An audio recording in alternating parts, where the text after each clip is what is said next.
La semaine dernière, on avait vu plusieurs notions. On avait vu que l'homme, quand il décide de rentrer dans le monde spirituel, il est obligé de se poser la question, est-ce que mes ambitions sont réalistes? Ok. On avait vu que le sol qu'on avait dans le monde spirituel, on avait vu que dans le monde matériel, les choses ne pouvaient pas flotter, qu'il fallait un sol pour les soutenir. Dans le monde spirituel, c'est exactement la même chose. Mais le sol, c'est quoi? C'est le fait d'être réaliste et de vivre avec la réalité. Ok? Dans la matérialité, les gens ils ont souvent des rêves d'acheter une maison, des voitures, etc. Mais c'est des ambitions que honnêtement tu ne peux pas réaliser. Mais il ne faut pas que tu fasses la même erreur et que tu réfléchisses à tes ambitions spirituelles de la même façon. Souvent, le problème, il vient que l'homme n'a pas atteint ses objectifs et pas, au contraire, qu'il n'est pas passé à l'action. En fait, le problème au tout début, c'est que l'homme s'est fixé des objectifs irréalisables. Donc, s'il commence à travailler pour atteindre des objectifs irréalisables et qu'il n'y arrive pas et qu'il se casse, le problème n'est pas parce qu'il n'a pas fait assez d'efforts ou qu'il n'est pas passé à l'action, mais que ses objectifs dès le début étaient irréalisables. Ses ambitions étaient trop grandes. Ok ? Donc, maintenant, on va voir quelle est cette notion-là de vivre avec la réalité. Qu'est-ce que ça veut dire? Tachles. Donc, il y a deux forces chez l'homme qui lui permettent de réaliser, de ressentir la réalité. Il y a la force du sechel et la force du cœur. Encore une fois, on est toujours sur les deux éléments principaux, le sechel et le cœur. La force du sechel, elle nous permet de vérifier la réalité, tachles, comment elle est de façon concrète. Vérifier sa longueur, sa largeur, sa dimension, etc. Ça, c'est avec la force du sechel. Par contre, le cœur, il ne connaît pas seulement la réalité, mais il la ressent. C'est ça la différence. Il y a un shlav en plus. Il y a le fait de connaître la réalité et le fait de vivre avec et de la ressentir au fond de nous. On voit que, par exemple, dans le monde matériel, dans les affaires, il peut y avoir des gens qui ont des ressentis. On l'avait vu, vous vous souvenez, on avait donné l'exemple d'une personne, il est en train de monter une affaire et ça commence à marcher. Au bout d'un an, il sent que ça ne va pas aller. Hop, il se barre. Et juste après qu'il soit parti, la société, elle s'écroule. Il avait réussi à ressentir que ça ne sentait pas bon.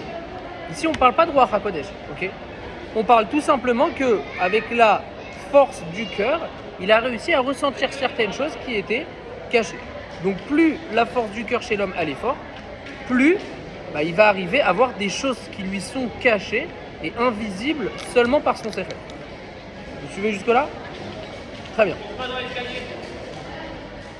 Maintenant, dans le monde spirituel, si l'homme il utilise seulement la force du sechel et qu'il essaye seulement de connaître les choses et de ne pas les ressentir, alors il ne trouvera jamais la raison et l'ampleur de la chose dans laquelle il rentre. Il ne pourra jamais la connaître. Pourquoi? Parce que son sechel, il est là pour connaître et comparer avec des choses que tu connais de façon matérielle. Donc c'est quelque chose que tu ne peux pas connaître avec ton sechel, vu que c'est un monde spirituel que tu n'as jamais vu, qui n'a pas, tu peux pas le palper, tu peux pas le sentir. C'est quelque chose de spirituel. Et on avait vu que le but est justement de ressentir ce monde spirituel autant que le monde matériel dans lequel on vit. Comme je peux toucher cette table-là, je veux pouvoir ressentir que je suis dans le spirituel. Donc, pour que l'homme il puisse faire la Avodat Hashem comme il faut, étant donné qu'il ne rentre pas dans un monde qu'il ne connaît pas, il ne peut pas utiliser seulement la force du sechel pour l'analyser, la diagnostiquer, pour vérifier à quoi ça ressemble, qu'est-ce que c'est. Et donc, automatiquement, il va devoir vivre avec son cœur. Pourquoi? Pour pouvoir ressentir la chose. Ok? Il faut donc comprendre que le cœur, en lui-même, il a deux types de ressentis. Il y a d'un côté le ressenti qui est les émotions, la joie, la colère, l'amour, etc. Mais il y a une autre force qui est ressentir la réalité. Alors comment?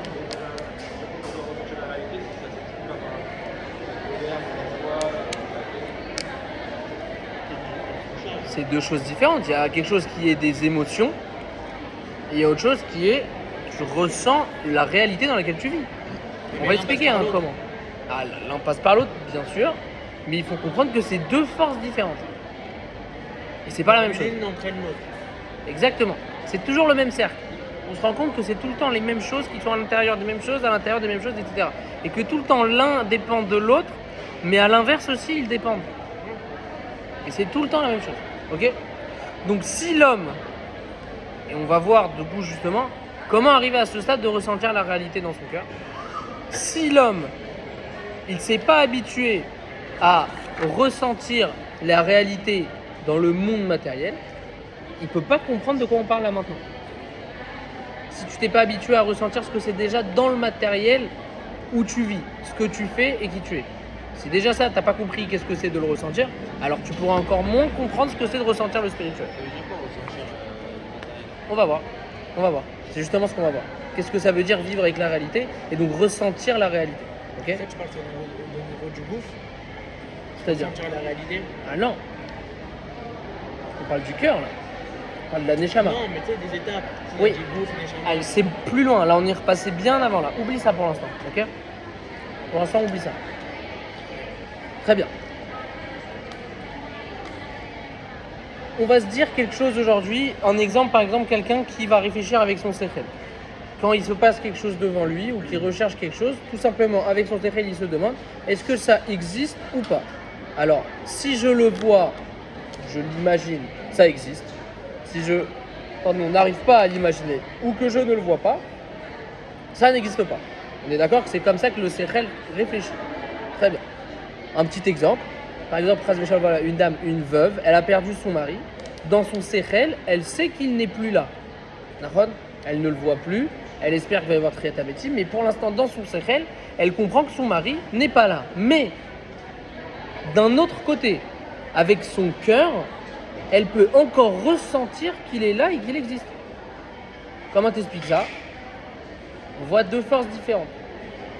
D'accord? Très bien. Un autre exemple, un homme riche, ok, qui a tout perdu. Du jour au lendemain, il a tout perdu. Son séchel, il sait que la banque, elle accepte plus ses chèques, c'est fini. Par contre, dans son cœur, il continue, il vit comme si que... Parce que dans ce séchel, il ne l'a pas compris encore une fois. Qu'est-ce que ça veut dire? Pour qu'un homme puisse servir à Kadosh Baruch Hu, d'abord, il doit être réaliste et digérer la réalité. Ok? Pour ressentir la réalité, il faut qu'on la digère. Tu la digères avec le cœur. Ok?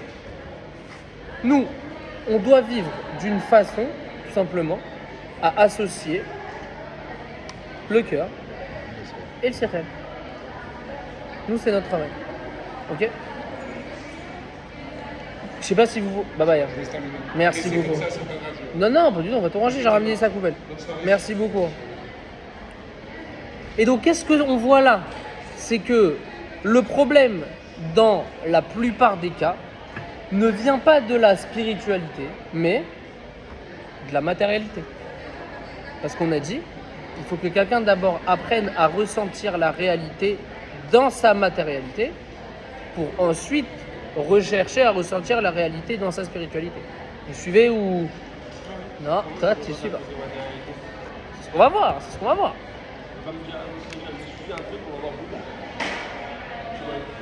Non, mais c'est ce qu'on va voir tout de suite, c'est le cours. Le cours est comment vivre avec la réalité. Ça va? Le cours est comment vivre avec la réalité. Donc je peux pas te balancer comme ça, c'est tout un tas à lire. T'as compris? Et donc là, première étape, on vient de dire, si tu veux vivre avec la réalité, espérer vivre avec la réalité dans le spirituel, attention, il faut d'abord que tu vives dans la réalité, dans ta matérialité. Okay. La matérialité, en gros, c'est les séchels? Pas vraiment, parce que tu dois ressentir la réalité. Tu dois la ressentir, mais dans ta matérialité. C'est profond. Il y a le fait de ressentir la réalité. Ok? Ressentir la réalité encore, ça je comprends. Mais il y a plusieurs réalités. Il y a la réalité. Non, viens, t'as reçu ta PS5, t'es content. T'as une émotion dans ton cœur. Ouais. Tu vois? Donc tu vis ta matérialité. Si un homme, dans sa matérialité, ça va être clair, ne vous inquiétez pas, je comprends vos questionnements, mais si un homme, dans sa matérialité, il n'a aucune stabilité, ok, et qu'il ne perçoit pas du coup la réalité, et il ne la ressent pas, alors comment vous voulez qu'il rentre dans le service d'Akadosh Baruch Hu? Dans sa matérialité, déjà, la chose que ton gouffre ressent automatiquement, pas ressent, mais tu y vis automatiquement, même sans aucun effort, ça même, ça n'a aucune stabilité. C'est la perception de ce qu'on a du réel, quoi. Hein. C'est la perception, tout ça. On perçoit avec tous nos sens, quoi. Oui, mais c'est plus, c'est pas qu'une table, c'est le temps. Ah, c'est genre un mec qui est L'espace. rentré chez lui, genre à H24, Les autres. On dirait qu'il est un peu déconnecté de la société et de la réalité.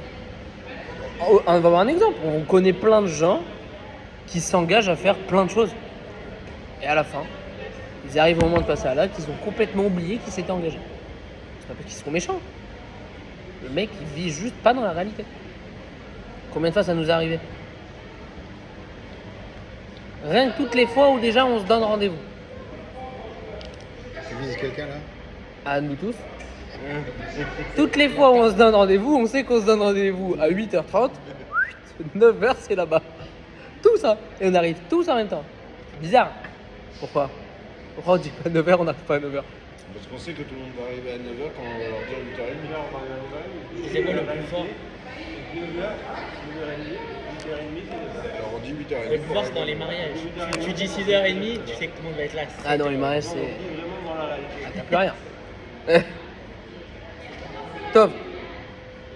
On voit pareil dans le temps. Quelqu'un, il va fixer un rendez-vous. Il va arriver 1 heure en retard. Désolé, j'ai pas vu l'heure. Ça veut dire quoi, j'ai pas vu l'heure? Je ne vis pas dans la réalité. Si tu ne sais pas quelle heure il est, tu ne sais pas où tu es, tu ne sais pas quand on est. Je comprends que c'est du coup détaché de la réalité. La réalité, c'est un espace, un temps, quelque chose. Donc si l'homme construit son monde matériel de façon réaliste et qu'il vit donc dans la réalité, alors seulement après il peut servir à Kadosh Baruch Hu. Vous m'avez posé la question, comment on peut vivre avec la réalité? Déjà on voit, si tu veux servir à Kadosh Baruch Hu, tu es obligé d'être réaliste déjà dans ta matérialité. Un temps, c'est un temps. Schéma, tu peux pas le faire avant 8h45. Tu te réveilles avant pour faire ton schéma. Pourquoi? T'es la nature. Schéma, il dépend à partir de l'heure de quand le coup de soleil il est à tel endroit, etc. Tu vas aller contre la nature, tu vas bouger le soleil. Non, tu peux pas. C'est toi qui dois t'adapter. Donc, tu te lèves et tu fais ton schéma à l'heure. Tu comprends? C'est logique. C'est ça vivre aussi avec la réalité. Voilà, c'est ce que tu dis quand tu attaques la réalité, la spiritualité. Bah, c'est un Si deuxième je fais temps. tous les jours schéma à 10h. Ouais. Je suis décalé, quoi. Bah, déjà, t'as perdu déjà la mitzvah de faire le schéma. Déjà. La mitzvah du schéma, elle est avant Mais non, c'est pour ça que j'ai 8h45. n'importe quoi. Et donc le problème, il est que déjà les devoirs réalistes dans ce monde matériel que l'homme doit faire, ils ne sont même pas faits. Et ils ne sont même pas recherchés à faire. Et ils ne sont même pas étudiés. Mais tu recherches d'avoir un cours de Kabbalah. C'est bémet. Souvent on va dire, mais non, mais ça me parle pas un cours d'Alaha. Moi je veux un truc qui me fait voyager. Sauf que déjà, les devoirs que tu dois faire ici, tu ne les fais pas, tu les étudies pas et tu les connais même pas. Mais tu veux faire des cours de Kabbalah. Mais si tu étudies la Kabbalah, ou n'importe quoi, mais qui te rattache pas, alors tu vas te détacher encore plus de la réalité. Et alors là, tu multiplies ton travail. Sinon, je te dis, va étudier le pouvoir avant 40 ans. Ok. C'est qu'il y a une raison aussi. Tu vois, c'est peut-être parce qu'avant ça, t'es peut-être pas prêt, t'es pas assez mûr dans ta réalité et tout pour pouvoir. Il y a aussi des pépites des fois qui arrivent. Oui, mais c'est des gens. Pas mal, alors, C'est c'est des là. pépites, tu vois, on n'est pas tous des pépites. Donc on a vu que... Vous avez pas compris? C'est sûr. C'est bon? Là, ils discutent sur la Kabbalah. Ah d'accord, très bien. Ah, d'accord. Donc, on a vu qu'en règle générale, le problème ne vient pas de la spiritualité, mais bien avant. On s'habitue à vivre dans un monde où un engagement n'est pas un engagement, un temps n'est pas un temps, une parole n'est pas une parole. Et donc, au lieu de s'adapter à la réalité comme je vous ai expliqué, on essaye d'adapter la réalité à nos besoins. J'ai mon avion à 13h, j'arrive à 12h30, j'ai l'impression qu'ils vont m'attendre. Alors que non, il y a des lois, il y a des trucs. Donc, Hachem, il a créé la réalité, les lois de la nature. Et il a créé donc les halachot, adaptés à ces lois de la nature. Et donc, automatiquement, tu es obligé d'accepter la nature et la réalité pour pouvoir pratiquer les mitzvot. Et tu fais les mitzvot seulement si tu as accepté la réalité. Encore une fois, l'un va avec l'autre. C'est la même chose. Ok? Logiquement, donc, pour suivre la avodat Hachem et les halachot, on est obligé avant tout de vivre dans une réalité. Ok? Un homme qui s'habitue à vivre dans la nature, dans la réalité, tout ce qu'il étudie dans la Torah, aujourd'hui, le cours qu'on est en train de faire, pour lui, est une réalité alors. Si tu t'es habitué en amont à ce que tout soit une réalité et vivre avec la réalité, ce que tu étudies et ton étude de la Torah, tu te rends compte que c'est ton travail. En gros, C'est ça qui est compliqué aussi. C'est d'appliquer ce que comment tu on dis. appelle la Torah? Torat Chaim. Torah quoi t'as dit? C'est voilà. T'es pas fini là. On dit c'est Torah Chaim. C'est la Torah de vie. Tu vis avec la Torah. Dieu il a créé le monde en regardant dans la Torah. Si un homme il étudie de façon à ce que tout ce qu'il étudie devient chez lui une réalité, alors il se construit en tant comme réaliste. Et donc tu me demandais comment on fait pour être un homme réaliste. Il faut que dans ce que tu étudies, tu le ressens comme une réalité. Et donc tu vivras dans ta réalité. Et donc là tu pourras rentrer dans ta avodat Hashem et trouver ce monde spirituel comme une réalité. En vrai, les personnes qui ont des couchures de Torah, mais qui n'ont pas envie de. Genre, ils n'ont pas l'intention de se les construire en eux-mêmes, genre, ça sert à rien. Tu peux pas dire que ça sert à rien. Ah, Parce parce que qu'il y a des Hashem. personnes- Il y a des personnes, ils viennent pour les cours de Torah, ils se disent, vas-y, je vais Alors- courir au cours de Torah, mais après, ben, Oui, mais n'oublie pas qu'on parle de deux choses. On parle de la force du sechel et de la force du cœur. Ce genre de personnes utilisent seulement la force du sechel. Alors déjà, oui, au Hashem, c'est bien. C'est déjà un bon niveau de purifier ton sechel déjà. C'est bien. Utiliser ton sechel pour la Torah, c'est déjà bien. Mais le but, c'est la avodat Hashem. Le but, c'est de travailler. Pour travailler, il faut que tu ressentes la réalité. Et tu le ressens avec le cœur. Ok? Pas de questions, messieurs? Le Ramban, il nous dit, excusez-moi je lis, c'est en hébreu, Nahmani, Chazak. Kshetakum mina sefer, techapes be'asher lamata, im yeshbo davar, asher tochal lekaimo. Ça veut dire, quand tu te lèves du livre, que tu as fini d'étudier, recherche si dans ce que tu as étudié, il y a une chose que tu peux faire tout de suite. C'est magnifique. Est-ce qu'on se demande ça, messieurs? Ça dépend ce que tu étudies. Hein. Si tu Ah, si tu étudies dis à la Korbanot, Shabbat, c'est il faut compliqué. que tu attendes Shabbat. Hein. Tout, tu dois trouver dans les carbanotes. Tu peux apprendre plein de choses. Les cavanotes que tu dois faire. Aujourd'hui, on a la prière à la place des corbanotes. Les cavanotes, pareil, je vais te voir. Oui, mais tu vois, c'est Penser à pratique, c'est-à-dire comment tu trouves quel type de volaille, quel type de ça, quelque chose que tu peux pratiquer. C'est pas seulement un maasé. C'est aussi une façon de penser, une façon d'être. J'ai appris un cours de Moussa où je vais devoir me travailler sur le casse.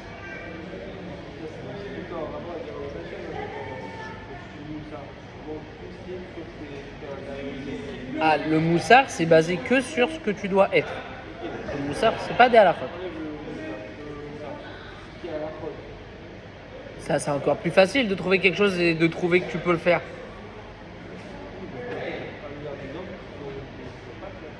Ces choses-là, si tu peux pas les faire, tu peux pas les faire. Et quand tu étudies quelque chose que tu peux faire, tu dois trouver. Mais sache que même dans les mitzvot qu'aujourd'hui on ne peut pas faire, déjà le rabbi dit que ça nous permet de rapprocher le Mashiach, déjà, parce que tu t'habitues, tu te prépares, etc. Mais dans chaque truc de Torah, chaque cours de Torah, chaque parole de Torah, dans tous les cas, il y a une toélette, il y a un bénéfice. Mais il te dit, tu dois te lever et essaye de pratiquer. C'est tout. Et qu'est-ce qui vérifie cela? Le cœur.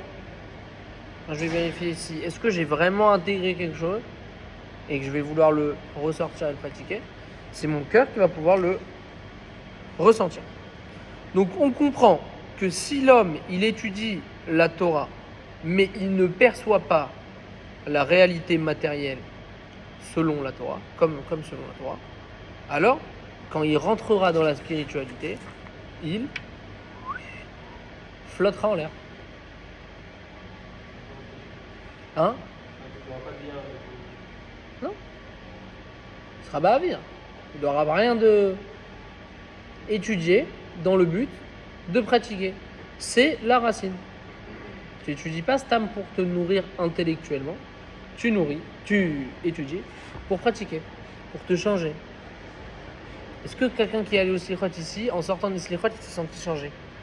Les slichot, la prière? Non. Hier, j'ai vu un cours de ouf.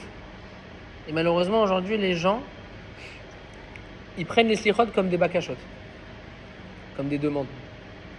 Ils prient avec ferveur, Oui, ils beaucoup, crient, hein. ils demandent, ils hurlent, ils demandent une tonne, machin. Sauf qu'on ne comprend pas. C'est quoi le sens des slichot? Il y a ici, là?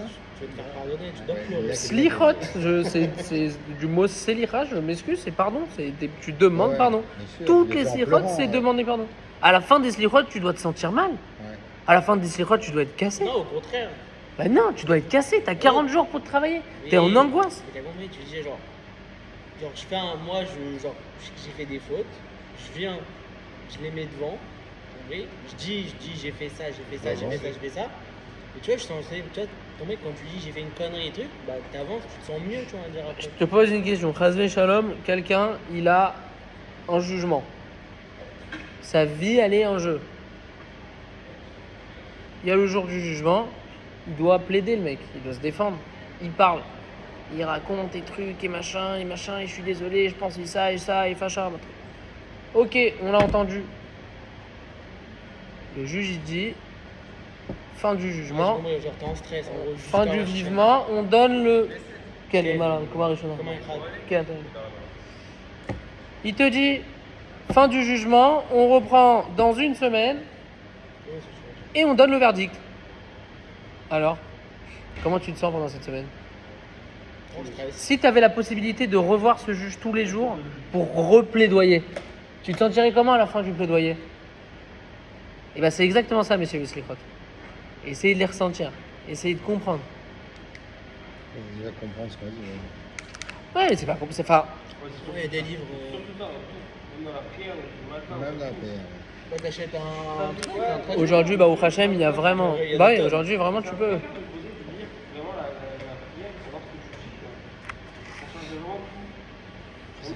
Non, mais même tu sais qu'ils te le demandent. Le but d'après, c'est aussi de comprendre ce que tu veux Prendre la prière dire. en Non. Mais non, le but aussi, c'est un film, c'est un daily. oui, le vrai taflet, c'est la minute. Donc savoir ce que je dis, ça change tout de la façon dont tu vérifies. Tu peux réciter quelque chose, tu peux dire avec ton ressenti. Très bien. Parce que c'est vrai, il dit la vérité, c'est Vas-y, en je fait, suis en train de lire. les gens ils mettent plus sur la forme que sur le fond. Le fond, tu sais comprendre ce qu'on dit. La forme, c'est les airs et les. Et c'est ça qui va nous entraîner. Mais tu sais, il y a un livre bleu où il y a le mot en dessous de chaque Oui, mot en hébreu. ouais, Il est magnifique, Ben tu Zaken. comprends tout. Mais tu sais que tu l'utilises, regarde. Tu sais quoi alors, on te dit, il faut passer à la pratique. Voilà, on a fait un cours. Regardez, voilà. Baruch Hashem, c'est Ata d'Ishmaïa, il nous donne un exemple extraordinaire. Voilà, qu'on peut faire tout de suite. Au Hachem.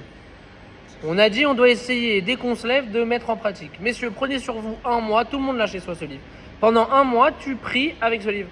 Et tu lis en même temps que tu pries. Pendant un mois, fais-le. Je peux t'assurer que tu vas comprendre très rapidement. Et c'est quoi après l'idée? C'est que ça reste dans ta tête. Et que quand tu pries, tu penses à la traduction. Et que tu mets Raven. Mais faites-le, voilà. On se lève, essayez de le pratiquer. Il faut aussi comprendre pourquoi aussi, par exemple on fait Shachari.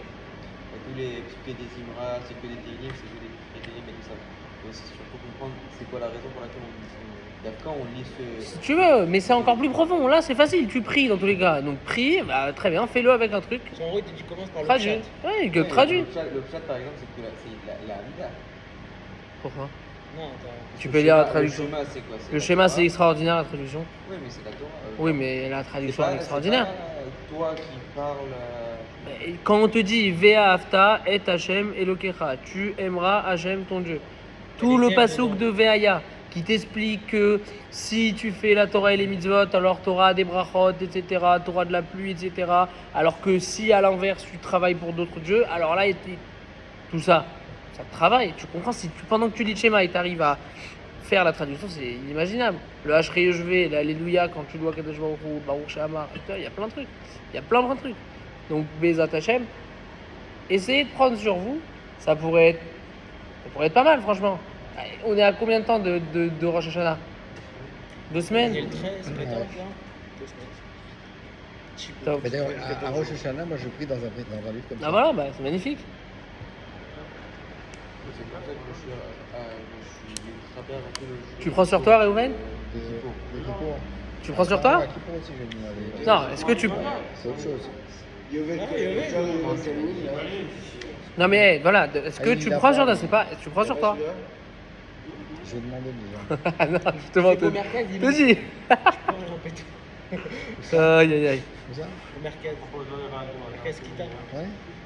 Ils ont les comme c'est Ishmael, c'est ça, ouais? Parce que c'est là qu'il y a la traduction des Rafamana. Ouais, en dessous, tu sais, chaque mois, c'est ça. Avec les couleurs aussi. C'est magnifique. Top. Donc, on a vu, messieurs, là on passe à un autre cours. Bah, au Hachem, on a bien. Ça va. On a fini donc là tout ce qui est sur comment vivre avec la réalité. Maintenant, on va parler. On a expliqué que il y avait différentes forces. Là, on va expliquer sur quelle est la limite de ceux qui utilisent seulement leur séchel. Ok? C'est bon, on est bien, c'est clair, ouais. Très bien. On avait vu que le secret pour rentrer dans la Rouhaniout et dans la Avodat Hashem, c'est d'être réaliste. Ok? Et qu'il fallait vivre à 100% en accord avec la réalité. On avait vu aussi que l'homme, il a deux forces, le cœur et le séchel. Avec le séchel, on a dit que l'homme, il doit rechercher ou pratiquer ce qu'il vient d'étudier. Ok? Avec le séchel, il recherche à mettre en pratique ce qu'il vient d'étudier. Ça, c'est fait avec la force de son séchel. Tu as compris comment le faire, tu le passes à l'action. Ensuite, une fois que tu t'es habitué à ce que ton étude, soit ta réalité, avec la force du cœur, tu arrives à la ressentir. Vous comprenez? Première étape, j'étudie avec mon séchel, j'essaye de le pratiquer. En le pratiquant, j'en fais donc une réalité. Et en vivant dans la réalité, je finis par la ressentir. D'accord. C'est assez clair? Pour rentrer dans la méditation, etc., on est obligé de commencer par apprendre ce que Bien sûr, tu es obligé d'étudier. Tu es obligé d'étudier. Ça ne peut pas devenir en rêve. Comment? Impossible. Rien qui tombe dessus. Impossible. Le monde est donc composé de deux types de personnes, messieurs. Que chacun se sente visé autant qu'il veut, je m'en fiche. Il y a les vifs d'esprit, qui sont cartésiens, qui réfléchissent, qui analysent, etc. Mais il y a les autres qui sont à l'inverse, pas spécialement vifs d'esprit, et qui réfléchissent pas particulièrement. Donc qui n'utilisent pas principalement la force de leur cercle, enfin qui n'ont pas un sechel aiguisé, taille. Ok? Mais voilà, je sais pas qui est quoi, mais bon. Vous, vous êtes mal barrés, hein, je peux vous le dire les deux. Là. Top. En règle générale, n'oubliez pas, messieurs, hein, que là on a repris depuis le début, donc ça c'est une notion normalement qu'on a déjà vue. En tout cas, je suis content que vous le voyez, que vous le ressentez. Bref, en règle générale, une personne, quand elle a un don ou une facilité dans un certain domaine, quelqu'un il sait dessiner, il sait n'importe quoi, il essaye de l'utiliser au maximum. D'accord ? Dans Chovot Alavot, on nous dit qu'Hachem il a donné à l'homme des dons ou une facilité dans telle ou telle chose pour qu'il l'aide, entre autres, à gagner sa parnassa, en quelque sorte. Ok ? Par contre, quelqu'un qui ne l'a pas, enfin quelqu'un qui a un don et qui n'en fait pas sa parnassa, c'est une sorte de klala. On l'avait vu aussi. Une sorte de malédiction. Si t'as pas de don. Dieu te donne une facilité dans quelque chose. Peu importe. Peu importe. Ok ? Donc la personne avec un sechel vif, ok, qui réfléchit, qui analyse, etc., c'est un cadeau d'Akadosh Baruch Hu. Donc vous sentez pas frais, ouais, moi je suis vif. Non, c'est pas grâce à toi, mon pote. C'est Dieu qui t'a donné comme cadeau. Ok ? Sans que tu aies eu à travailler, sans avoir fait d'efforts, tu as cette facilité d'analyser, de comprendre, de... Ok ? Une personne qui n'a pas eu ce cadeau d'avoir un sechel vif, alors, il va pas avoir tendance à chercher à utiliser son sechel. D'accord ? Parce que c'est pas son don. Donc il va ouvrir une page de Gemara, il voit qu'elle commence à la page bête, qu'elle finit à la page Kouf du Gimel. Il se dit c'est impossible. Je lis une page, ça me saoule. C'est très difficile. J'arrive pas à mettre la tête dedans. Alors bien sûr, il y a des gens, Baruch Hashem, même sans avoir eu un sechel vif, ils ont compris que le but c'est d'étudier comme on avait vu. Et donc Baruch Hashem, malgré la difficulté, alors ils étudient, etc. Mais ça leur demande un certain effort. Par contre, il y a des gens qui étudient avec un bon sechel, ils sont vifs, et tout simplement, naturellement, avec l'intelligence qu'il y a et la réflexion qu'il y a dans la Torah, ils sont attachés, ils aiment étudier, sans aucun effort. Parce que l'intelligence et la réflexion qu'il y a cachée, ça les attire. C'est ce qu'ils aiment. Ok ? Ces gens-là, même s'il n'y avait pas de mitzvah d'étudier la Torah, ils l'auraient fait. Ils auraient étudié.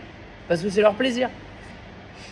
Donc les gens vifs, avec un bon sechel, ils ont tendance à utiliser ce sechel-là. Et si c'est pas dans la Torah, c'est dans les mathématiques, la physique, les sciences, n'importe quoi. Ils ont tendance à l'utiliser dans la métier. Ok ?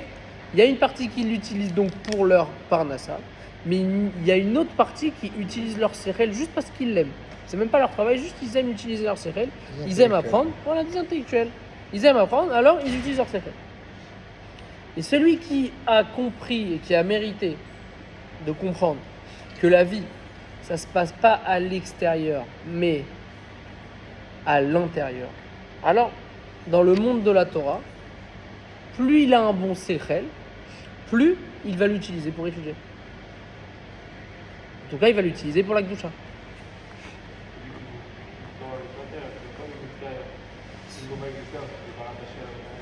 Non, attention, non. On te dit, celui qui comprend que le but à la fin, c'est de te travailler ton cœur, tu te rendras compte que ton sechel, il faut aussi que si tu as un esprit vif, et que on a fait ta part d'un ça, les frères, à côté, ton cerveau vif, tu dois l'utiliser pour la Kedusha. Tu dois l'utiliser pour l'étude, pour te rapprocher d'Hachem, pour comprendre. Encore une fois, n'oublie pas qu'on a dit, la première des choses, c'est étudier et comprendre que c'est une réalité. En sachant que c'est une réalité, je le mets en pratique. En le mettant en pratique, je suis habitué à la réalité. En étant habitué à la réalité, je le ressens. Vous vous souvenez ? Là, on parle du type de personnes qui utilisent seulement leur sechel. D'accord ? Comme on avait dit, la Torah, elle est composée de plusieurs niveaux de compréhension. Pardes, Chon, Pshat, Remez, Drash et Sod, Chazak. Donc ceux qui sont vifs et qui ont le sechel précis, on avait dit à quel niveau ils vont s'arrêter? Au pshat, chazak. Ils vont rester. La plupart du temps, ils ne s'intéressent pas du tout à la partie du sod. Ça les attire pas du tout. C'est caché, c'est une partie cachée. Il y a écrit des mots où, dans le meilleur des cas, ils vont comprendre ce que ça veut dire. Mais à la fin, il n'y a aucune perception particulière qu'il va avoir en lisant le sod, quoi. Ça l'attire pas du tout. Et pareil pour le drash et le remez. Il va s'arrêter seulement au pshat. Ok? En règle générale, ces personnes avec un sechel, ils veulent seulement avoir quelque chose de concret. C'est quoi la halakha? C'est quoi ci? C'est quoi ça? Je veux quelque chose de carré, je réfléchis. Je veux quelque chose qui existe, quelque chose que je peux ressentir. Donc, comme je t'ai dit tout à l'heure, bien évidemment que c'est déjà un bon début. On l'avait vu, c'était même nécessaire. Mais là, on parle seulement des gens qui n'utilisent que leur sechel. Okay? On avait vu que c'est déjà un bon niveau, parce que du coup, tu sanctifies ton sechel pour la gdusha déjà. Parce que tu étudies. Malgré que tu n'as pas la bonne kavana, au moins tu le fais. Mais comme on a dit, il y a 4 niveaux par des. Et celui qui reste dans le pshat, malheureusement, il lui manque une profondeur. Il manque une profondeur dans son étude. Ah non, je comprends juste la traduction, il n'y a rien de particulier. Et donc, si il reste seulement dans le pshat. Et pourquoi il reste simplement dans le pshat? Parce que c'est quelque chose de défini, de limité, et quelque chose que le sechel peut analyser et comprendre. Alors que le sod, c'est pas quelque chose qu'on sait, mais c'est quelque chose qu'on ressent. Donc ça, c'était la limite des gens du sechel. Ok? Vous êtes... Ouais. Est-ce qu'on suit un petit peu le raisonnement? Si par exemple, il y a quelqu'un qui a dévoilé quelque chose, ça c'était un sod, il a dévoilé le sod. C'est-à-dire? Je sais pas, il y avait. Il y a des sodos, tu sais, des fois, il y a des gens qui vont dévoiler des trucs. Ah oui, oui, oui. Mais alors, là, ce qu'on va faire, c'est quoi le prochain cours? Je pense pas qu'on va avoir le temps de le terminer, mais on va le commencer. On va expliquer qu'est-ce que le sod. En vrai, si c'est à dévoiler, c'est pas un sod. Exactement. On va le voir. Le mec, après, il peut juste apprendre en tant que. On va voir qu'est-ce que c'est le sod. Ok? Oui, mais après, toujours la compréhension, elle sera au-dessus pour lui. Tu vois? C'est-à-dire? Non, tu as dévoilé un sod, donc on va dire que tu l'as vulgarisé. Après, mais bon. Oui, mais c'est quoi un sod? Je sais pas, tu l'as. Le sod pour toi, c'est quelque chose de caché que personne ne connaît?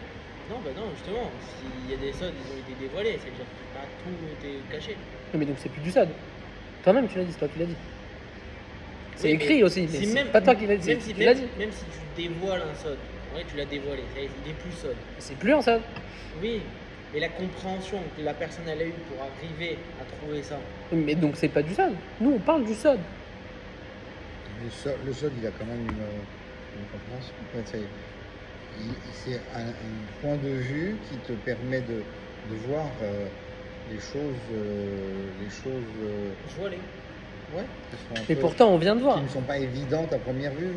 Oui, mais c'est ce qu'on a dit. Si on regarde un exemple simple le sod du lin et de la laine, qui est la laine, a priori comme ça, c'est une halakha, on peut l'étudier comme une halakha, et il faut faire attention à ça, effectivement c'est dangereux. Mais si tu regardes le sod, tu comprends pourquoi il y a cette halakha. Sauf que tu as dit plusieurs fois comment on voit le sod, mais qui a dit que le sod, on devait le voir? On a dit. Le sod, on le voit pas. On le ressent. C'est que je dis en vrai, à partir du moment où ça y est, c'est mort. Vous vous souvenez ce que je vous avais expliqué par rapport à l'amour? Est-ce que la sensation, l'émotion, le sentiment d'amour que tu as pour quelque chose ou quelqu'un, tu es capable de le donner à quelqu'un d'autre pour qu'il ait le même amour? Ah non, ça se transmet pas, ça. Ça, c'est que le dévoilement, il est spécial, je pense. Donc qu'est-ce que le sod? C'est un niveau. On va le voir, messieurs, c'est le cours. On a vu qu'il y a pardes pour compréhension. On a vu qu'il y a deux forces qui est Sechel et, vous suivez, Le cœur, Khazak. Tu vois qu'on dort, on dort bien.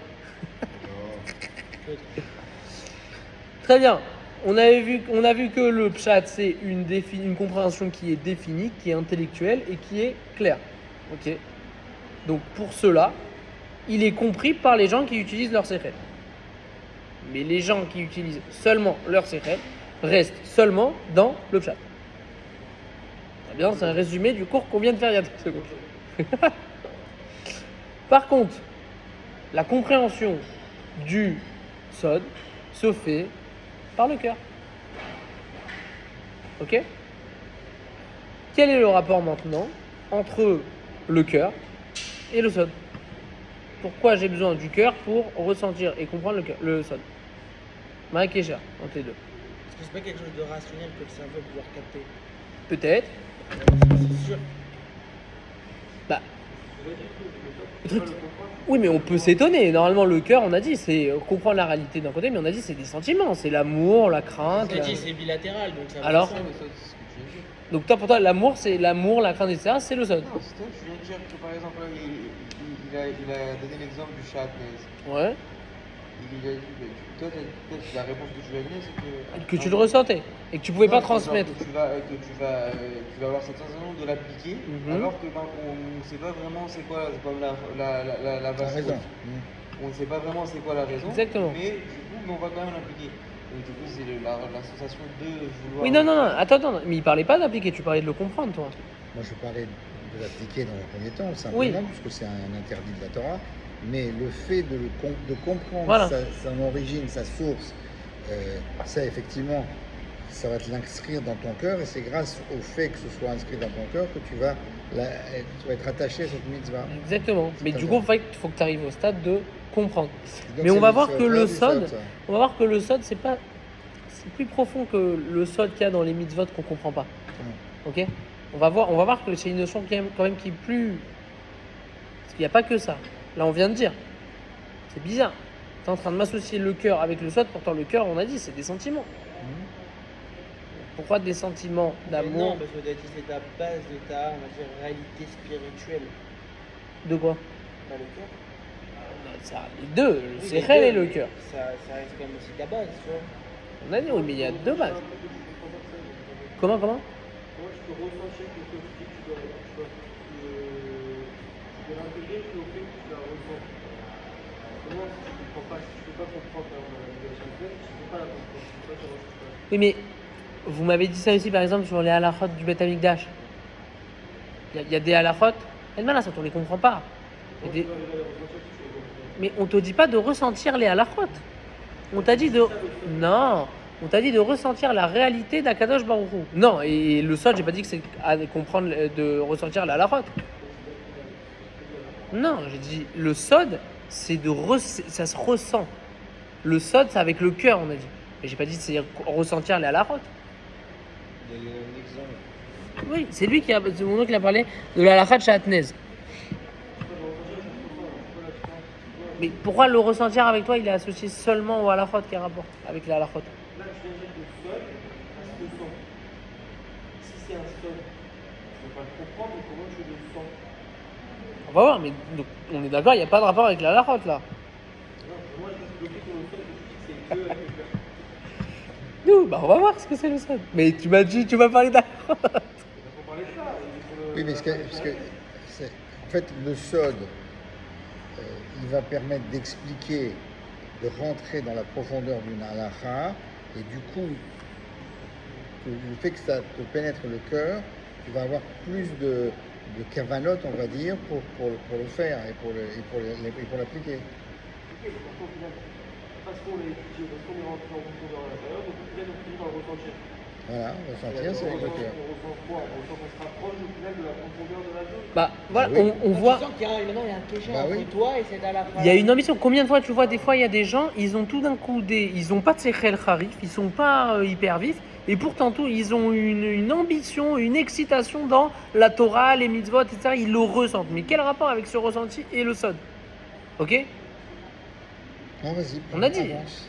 Le cœur, il est le secret du sod. Mais pourquoi? On va expliquer justement. Shlomo Alamelech, il nous a dit Velibi Ra, et regardez, on commence petit à petit, messieurs, à se rapprocher un petit peu de ce qu'on avait vu il n'y a pas hyper longtemps. Là, ok? Velibi Ra, Arbe, Chorma. Et mon cœur a vu beaucoup de Chorma. Ok? Quand Shlomo Ameler, il veut définir l'origine de la Chorma, il nous dit pas que ça vient du Sechel. Il nous dit que ça vient du cœur. Du cœur. D'accord? Alors que pourtant, nous, a priori, oublie les 2 minutes, les 2-3 cours qu'on a fait il y a 2-3 semaines, à première vue, on peut penser que la Chorma vient du Sechel, c'est l'intelligence. Pourtant, là, il nous dit non. Mon cœur a vu beaucoup de Chorma. Alors, on voit que les personnes qui ont construit le Beth Amikdash et qui ont été choisies par Betzalel, elles sont appelées. Est-ce que quelqu'un s'en rappelle? Ouais. Non, je vais pas le dire à tout le monde. Excellent. Personne ne sait? Non, personne ne sait. Dis-moi. Chormat Lev.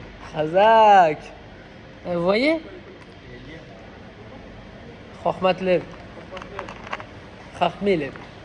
Chormat Lev, mais c'est. Chormat Lev, c'est. D'ailleurs, Rachid explique ce que c'est Chormat Lev. Il explique ce qu'on a vu. Il explique. Aujourd'hui, par exemple, si on veut construire un immeuble, on fait appel à qui? Un architecte. À un architecte, à un ingénieur, à des maçons, etc. Par contre, il y a écrit dans la Torah d'Avka que pour construire le Beth Amikdash, ils n'ont pas cherché des architectes, ils n'ont pas cherché des ingénieurs, ils ont cherché des Chachmelev. Ouais. C'est bizarre. Ça veut dire quoi, un Ramel? On va voir. En Égypte, C'est un type bien. on sait que Rachid, tous il ces gens explique. en Égypte, qu'est-ce qu'ils faisaient toute la journée? Ils travaillaient dans la terre, travaillaient dans la boue, ils faisaient des pierres, Casser les pierres, casser. et pas besoin. Il n'y avait personne qui avait les compétences requises quoi, pour construire un immeuble, quand même. D'architecte. Enfin, construire, tout compris quoi, ils faisaient des briques, des machins. Sauf que ils ont reçu par Roi HaKodesh toutes les notions nécessaires pour construire le Mishkan, le Beth Amikdash. Grâce à quoi? Grâce à leur Kavana Torah, à leur intention pure. Et ils l'ont obtenu, ces compétences acquises, seulement par Roi HaKodesh. On voit donc qu'il y a une Chorma qui vient du Sechel, mais il y en a une autre C'est du cœur. qui vient du cœur. Encore une fois, monsieur. Le Sechel et le cœur. Pas mal. Ça revient souvent. Ça rentre. Top. Enfin, Chormat Lev, Attends, a il va priori, expliquer après ça, comment il ça différencie ressemble les comme deux. si. Sûr. Comme si c'était, Mais on l'avait Chormat Lev, vu ça, c'était comme comment si il c'était différencie un don qui est pas acquis, mais qui est donné justement par leur intention, la Kavana, Donc là, il y a une Chorma qui leur a été donnée. qui leur a été donnée, ouais. Mais qui vient d'où? De l'intention qu'ils avaient dans le cœur. Donc voilà, du cœur. Voilà. C'est pas mal. Le Maguide de Mezarich, élève du Baal Shem Tov, écrit dans son livre Yosher d'Ivré Emet que aujourd'hui, les livres de Kabbalah que nous voyons, ok, attention, les livres de Kabbalah que nous voyons ne rentrent pas dans la définition du Sod. Vous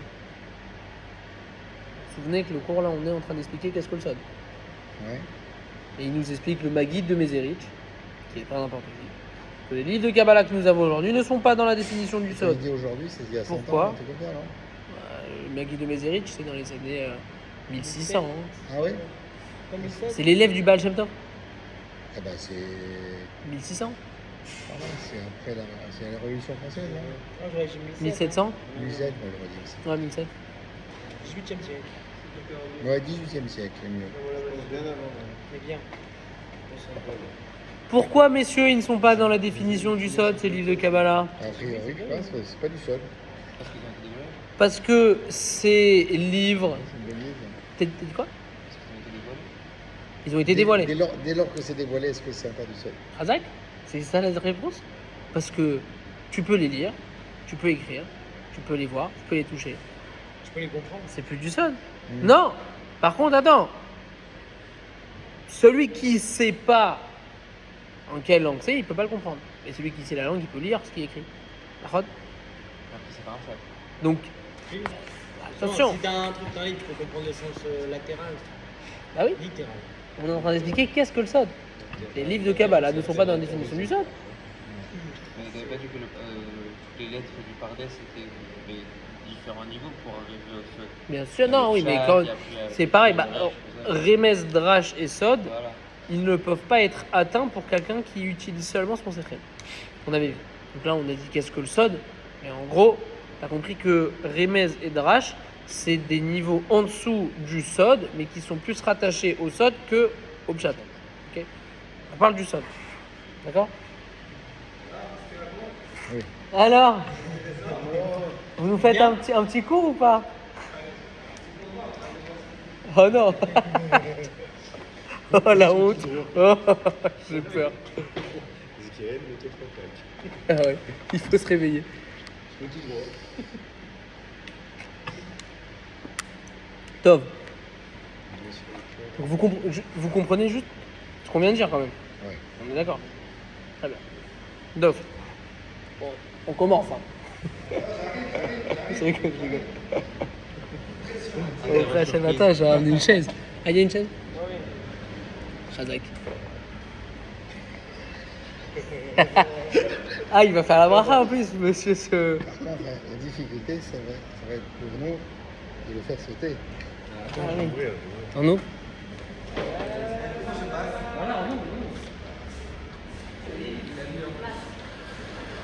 Belle porte.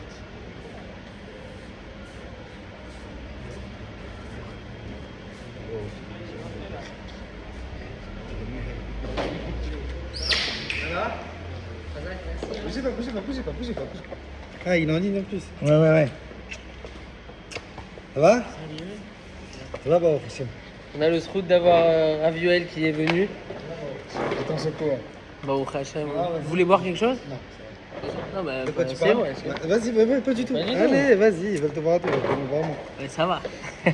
Alors, quel est donc ce sod? Khazak. Alors, quel Vous avez sod entendu de quoi? Non, j'ai vu. Non, bah, donc on est en train d'expliquer en fait que le Sod. On a dit que le Maguide de Mézérich, il disait qu'aujourd'hui tous les livres de Kabbalah ne rentrent pas dans la définition du Sod. Et que si quelqu'un ne comprend pas quand il lit les textes de Kabbalah, c'est pas parce que c'est du Sod. C'est juste parce qu'il comprend pas ce qu'il y a écrit. Ok? Alors que à l'inverse, quelqu'un qui parle le Lachon HaKodesh ou l'araméen ou peu importe, si il lit le Sod, il peut comprendre ce qui est écrit dans le Zohar. Alors qu'est-ce que c'est le Sod? Bémet. D'accord, c'est ce qu'on pensait jusqu'à maintenant. C'est la partie un peu de la Torah, quelque chose. Pas du tout. Qu'est-ce que c'est le Sod Bémet? Le Zohar, il nous dit Kol Chad Lapi Ma de Meshéar Beliba. Chacun selon. On peut parler chinois en. Vas-y, non, c'est bon. Il nous dit chacun est selon ce que le cœur ressent. C'est-à-dire que on définit une personne en quelque sorte selon ce que son cœur ressent. Le Sod n'est donc pas un inyan de connaissance, comme on avait expliqué. On avait vu que le pshat, c'était compris par les gens qui utilisaient Sechel, parce que justement, c'était de la compréhension, il y avait une définition, c'était défini, c'était limité. Là, ici, le Sod, c'est pas un inyan de connaissance, c'est un inyan de ressenti. Quand un homme lit et donc ne connaît pas, ça ne veut pas dire que c'est le Sod. Le Sod, c'est une perception intérieure que l'homme perçoit face à un événement, face à un cours, face à quelqu'un. Ok? C'est différent de ce qu'on pensait. Je vais poser des questions après. Il faut, mais vous savez que Attends. c'est des cours qu'on a déjà fait il y a 2 mois et on a tout oublié. Alors, Très bien, un exemple de Sod qui peut être un peu brutal, enfin qui peut dire mais non pas du tout, mais en vrai si. Quelqu'un qui a un odorat très développé. Il a un odorat de ouf et qui va réussir à percevoir une odeur. on appelle Et à ça un côté de nez. lui, un nez, Ouais. un grand nez. Ouais. Exactement. Il arrive à ressentir quelque chose, Comme ça. une odeur, Ouais. mais à côté de lui, il y a quelqu'un qui a un odorat normal quoi. Est-ce qu'il peut lui expliquer ce qu'il sent? Non, c'est possible.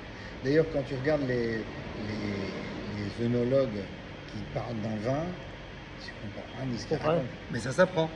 Oui, c'est un métier. Les mecs qui te disent ça a une odeur de Mais ils ont un talent, quand framboise même. avec de la mûre, s'apprend. Mais tout boisée, s'apprend, mais je ne après- sais pas. Oui, mais comme vas tu être nous bloqué expliquais à un avec moment. le goût, souvent, tu essayes de le rapprocher à un goût que tu connais déjà. Bah oui, Donc, par des mots, quand tu vas vouloir expliquer par exemple le goût d'un vin, en vrai, tu peux pas me transmettre le goût. Je peux pas comprendre le goût. Tu peux mettre des mots dessus en comparant à d'autres odeurs ou à d'autres choses qui vont me faire penser à ce vin. Mais en vrai, tu peux pas me faire sentir ce ressenti. D'accord ? Donc, le sod, pardon, par essence, c'est quelque chose qu'on peut pas expliquer à son prochain. Donc, c'est pour ça que Personnel. c'est quelque chose que tu ne peux pas expliquer. C'est pas que personnel. Tu peux avoir un sod général qu'on peut pas expliquer. Mais quand tu me disais, mais voilà, si je dévoile un sod, ça veut dire que c'était pas un sod. C'est plus un C'était seul. pas dans la puissant. définition du sod. Sur ce, je vous souhaite une bonne soirée. Khazak. On m'attend. Ouais, Khazak, merci beaucoup, merci Ça y beaucoup. est, ça y est. Ouais, ça y est. Merci beaucoup. Hein. Bye. Amusez-vous bien. Lui, il a tout compris. Ça c'est Yoran. Allez, bye bye. Top messieurs, est-ce que on s'est accroché? Quelle heure? 38, ça va, on est pas mal. C'est bien accroché? Khazak. Bon bah je pense qu'on va s'arrêter là. Voilà. Je pense qu'on va s'arrêter là. En tout Faire cas, le cadre, un peu. si vous avez la moindre question, N'hésitez pas. n'hésitez pas à demander à Ravioel. Voilà, bah au Khachem. Khazak messieurs. Ah, d'accord, bah, oui.